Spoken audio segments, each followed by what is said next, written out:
আমি একজন সরবরাহকারী বা বিক্রেতা একজন সাধারণ ক্রেতার নিকট থেকে একটা পণ্য দ্রব্য ক্রয় করে যেটা সেকেন্ড হ্যান্ড পণ্য, সেক্ষেত্রে তিনি ওইটা ভ্যাট ইনক্লুসিভ প্রাইস হিসেবে মনে করে ক্রয় রেজিস্টারে এন্ট্রি করবেন।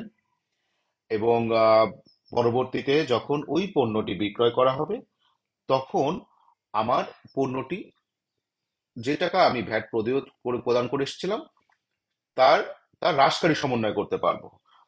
যদিও রেয়াতের ক্ষেত্রে বলা হয় 4 মেয়াদের মধ্যে সমন্বয় করা যাবে, বাট এক্ষেত্রে কোনো আলাদা ওরকম সময় উল্লেখ করা হয়নি। বলা হয়েছে যে মাসে আমি ওই পণ্যটা বিক্রয় করব, সেই একই মাসে আমাকে হ্রাসকারী সমন্বয় করতে হবে।